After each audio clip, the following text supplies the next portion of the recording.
அதிகாலை எழு, ஆகாயம் தொழு, இருதயம் துடிக்க விடு. காலையில எழுந்ததும் ஐதர் வாக்கிங் போகணும், இல்ல ஜாகிங் போகணும், ஏதோ ஒண்ணு. அதிகாலை எழு, ஆகாயம் தொழு, இருதயம் துடிக்க விடு. ஈறு அழுந்த பல் தேய். பல பேர் காஸ்மெட்டிக் பிரஷிங் தான், பல்ல தாண்டி மேல போகாது. கோயம்புத்தூர்ல அன்னபூர்ணா உணவகங்கள் இருக்கு. அதோட உரிமையாளர் மறைந்த தாமோசாமி பெரியவர். அவர் வீட்டில் உட்கார்ந்து நாங்கெல்லாம் மதிய உணவு சாப்பிட்டு இருக்கோம். இந்த அசைவ உணவை கடிக்கிறதுக்கு அவர் கொஞ்சம் சிரமப்பட்டார். அப்போ ஒரு பையன் சொன்னாரு, அப்பா நீங்க ஒன்றும் கவலைப்படாதீங்க, இந்த பல்லு விழுந்தா கூட மறுபடியும் முளைக்க வைக்கிறதுக்கெல்லாம் இப்ப விஞ்ஞானம் வளர்ந்துருச்சு அப்படிங்கிறார். இவர் சாப்பிட்டுக்கிட்டே சொல்றார், இந்த அனுபவ அறிவுங்கிறது தான். ஒரு குறிப்பிட்ட வயசுக்கு மேல சிலதெல்லாம் திங்கப்படாதுன்னு தான் பல்லே விழுது, அதை போய் மறுபடியும் முளைக்க வைக்கிறானுங்களாமா, அர்த்தம் கேட்டவனுங்க அப்படின்னார். போற போக்கில் அவர் சொன்ன ஒரு கமெண்ட், ஒரு இயற்கையினுடைய பேசிக்கான விஷயம். இந்த ஈறு அழுந்த அதில் பரவுகிற ரத்தம் பலம் கொடுக்கிறது. அதனால வகுப்புல தமிழாசிரியர் கேட்டார், பல் கீழே விழுந்தது, இலக்கண குறிப்பு கொடுன்னார். பையன் எந்திரிச்சு ஈறுகெட்ட எதிர்மறை பெயரச்சம்னா, ஏன்னா ஈறு கெட்டாதான் சார் பல்லே கீழே விழும் அப்படின்னு அந்த புது தியரி கண்டுபிடிச்சான். அதனால அதிகாலை எழு, ஆகாயம் தொழு, இருதயம் துடிக்க விடு, ஈரெழுந்த பல்தேய், உடல் வியர்வை கழி, ஊளைச்சதை ஒழி, எருது போல் உழை, ஏழை போல் உண். நம்மள பலருக்கு வராத ஒரு பழக்கம் தான். உணவுல சில அப்சஷன் வரும், பேசிட்டே சாப்பிடுவோம்.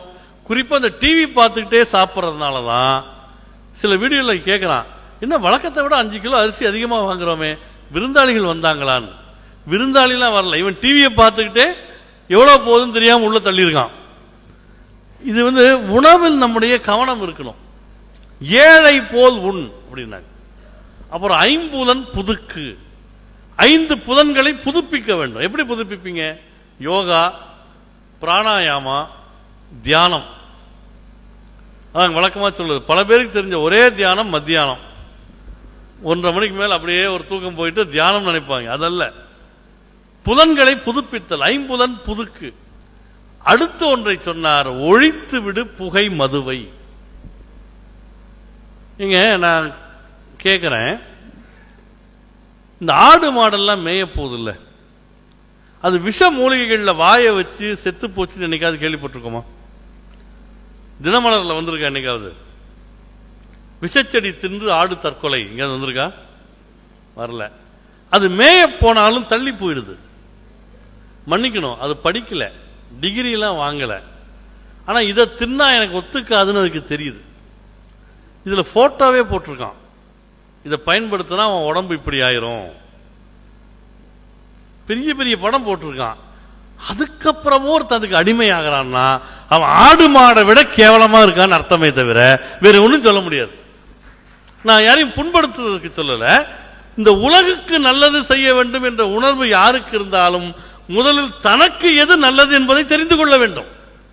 அவனுக்குத்தான் கனவு காண்கிற தகுதி வரும், கனவுகளை மெய்ப்படுத்தக்கூடிய வல்லமை வரும்.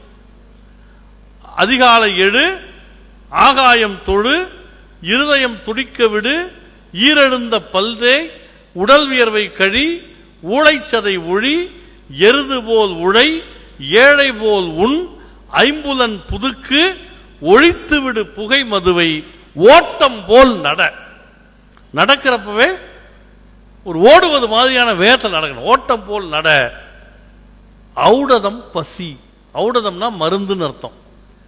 எல்லா நோய்க்கும் இருக்கக்கூடிய ஒரே மருந்து பசி. வயிற்றில் கொஞ்சமாவது பசி மிச்சம் இருக்கணும்.